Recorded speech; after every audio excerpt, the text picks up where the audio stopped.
PEC dos combustíveis.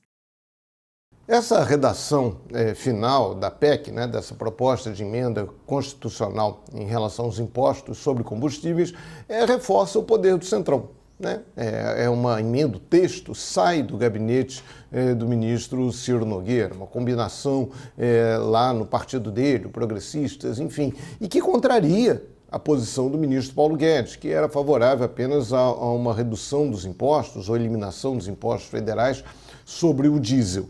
Então, isso tem um impacto nas contas federais, isso aí deve gerar aí uma perda, caso essa PEC venha a ser aprovada, de até 54 bilhões para o governo federal. Mas a perda para os estados é muito maior, porque a PEC não obriga os estados a diminuírem o ICMS ou zerarem o ICMS, mas cria um constrangimento.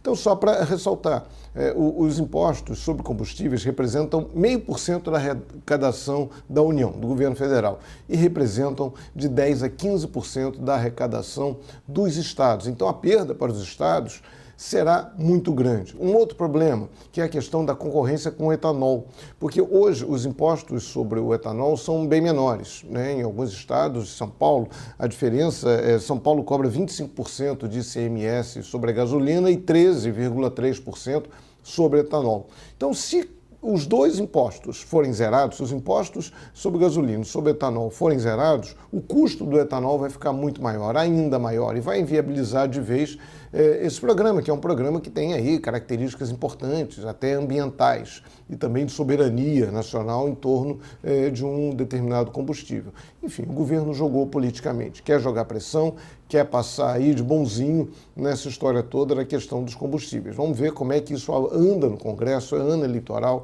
é muito difícil passar uma PEC, ainda mais uma PEC que tenha tantos problemas, que geraria aí tantos problemas para os estados. Moro e o Podemos.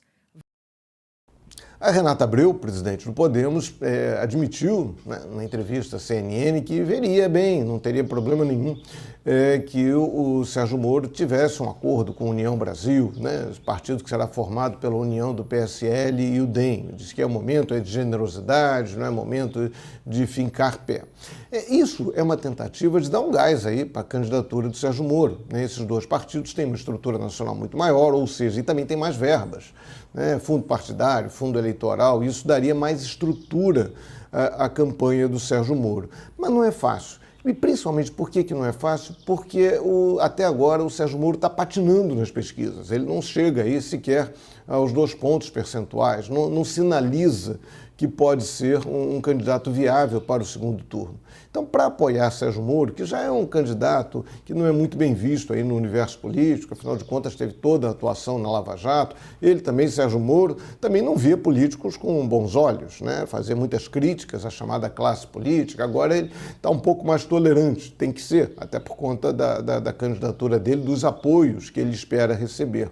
Mas essa ida para a União Brasil, ou mesmo esse apoio da União Brasil, só vai se realizar caso Sérgio Moro cresça e apareça, que ele mostre musculatura nas pesquisas, que aí sim os partidos vão deixar para lá as divergências e vão aceitar Sérgio Moro. Da mesma forma que em 2018, muita gente que não apoiava o Jair Bolsonaro acabou dando apoio para ele, traindo, fazendo traições, né? Isso aconteceu muito no PSDB, em vários outros partidos, o João Dória fez o voto lá, o Bolsodória, enfim, isso acontece na política, mas é preciso primeiro que esse candidato demonstre musculatura, demonstre força, aí sim, outros partidos, outros candidatos dão esse apoio. E vale lembrar, a eleição hoje é muito diferente. A eleição hoje não depende tanto assim dessa estrutura, o Jair Bolsonaro provou isso em 2018. Ele tinha no primeiro turno um tempo de televisão muito pequeno, praticamente inexistente, uma estrutura partidária também muito frágil e conseguiu ser visto pela população como uma alternativa ao petismo, acabou sendo eleito. Enfim, o eleitor tem muito poder. A estrutura partidária é bom ter, mas ela não é fundamental hoje nas atuais condições da política brasileira. Vazamento de dados. O relatório da delegada da Polícia Federal, Denise Ribeiro, é bem específico, bem conclusivo ao apontar a responsabilidade do presidente Jair Bolsonaro no vazamento daqueles dados de um inquérito da Polícia Federal sobre investigações de invasão hacker ao Tribunal Superior Eleitoral. Ela disse até que não precisa, que o depoimento que o presidente não prestou não é tão necessário assim, que isso não prejudicou as investigações. Agora a bola está com o Procurador-Geral da República. A ele cabe fazer uma eventual denúncia contra o presidente da República, tem um deputado federal também implicado, enfim, ele é que vai decidir. E também não é um processo simples. Mesmo que ele decida apresentar a denúncia, a abertura de processo contra o presidente da República vai depender de autorização da Câmara dos Deputados. A gente viu isso acontecer no governo Temer, a Câmara não autorizou essa abertura de processos contra o então presidente. Não é simples, ainda mais ali no último ano de mandato. Talvez fique para depois do mandato do presidente Jair Bolsonaro, claro, se ele não for reeleito em outubro deste ano. Federação entre PSDB e MDB.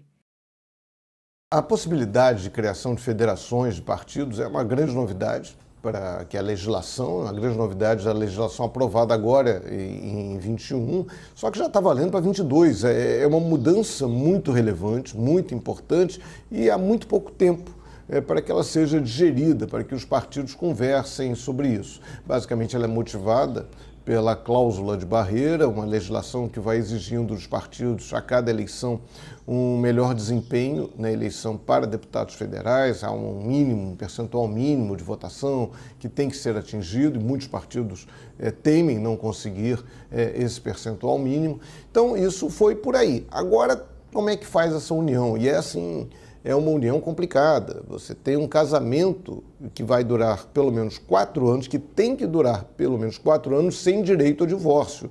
Não é simples tomar essa decisão.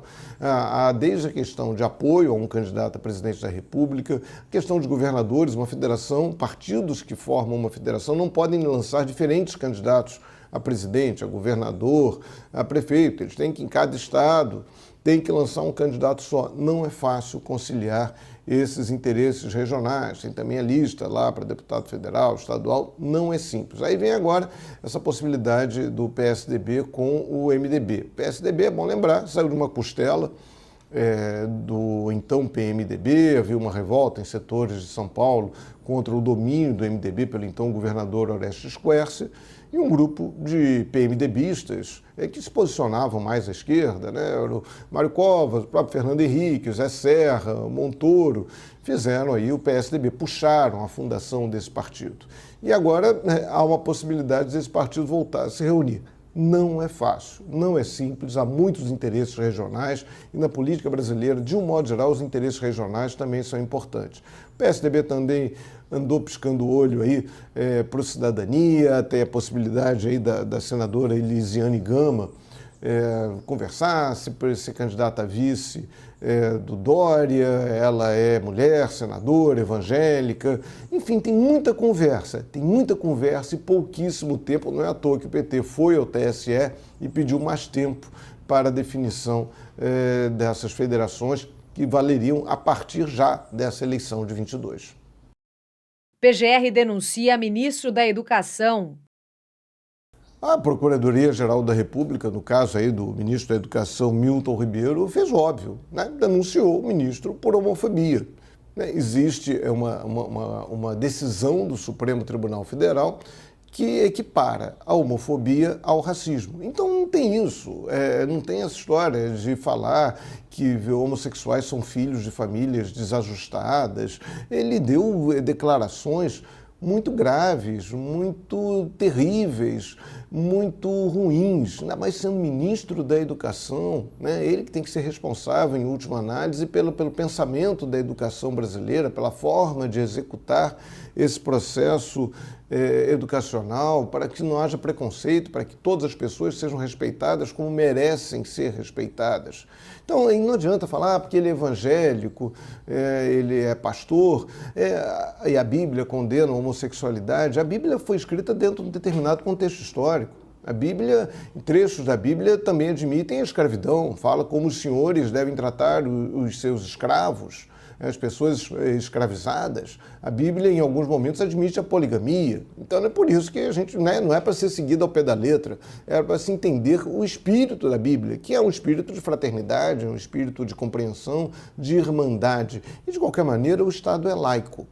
O Estado é laico. Cada um pode ter a religião que quiser, pode seguir seus princípios religiosos, tem o direito de fazer isso. Tem o direito também de não ter religião. Agora, o Estado não. O Estado é formado por cidadãos.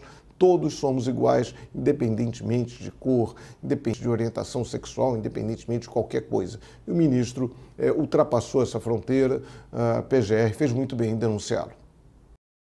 Aumento da taxa Selic. E a taxa Selic, que serve de referencial para os juros na economia, acabou chegando aí a 2 pontos percentuais, está subindo mais do que a intenção de votos aí de muitos candidatos à presidência da República. O Banco Central foi muito tímido no início de 2021 em relação a isso, aí a inflação foi aumentando, e aí chegamos a esse patamar aí de 10,75%.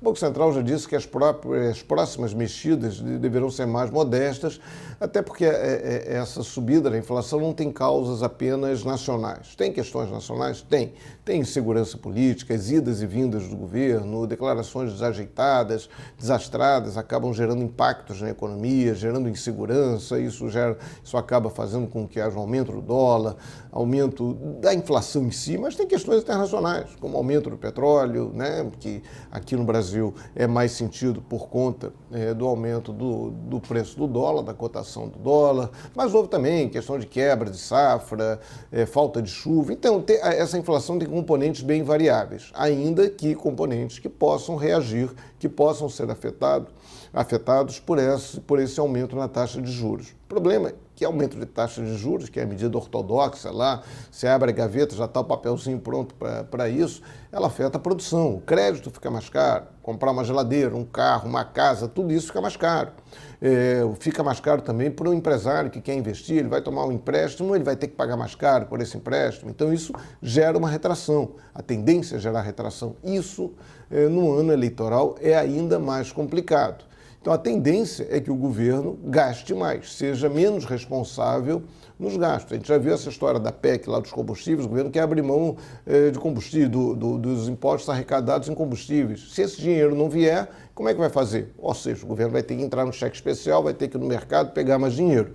E que isso também aumenta a conta, isso acaba contribuindo para a inflação. Então é uma situação delicada, o Banco Central meio que chegou no limite, pelo menos disse que chegou no limite, vamos ver como é que a inflação vai reagir e vamos ver principalmente se o governo vai se comportar de uma maneira relativamente responsável com esse tema.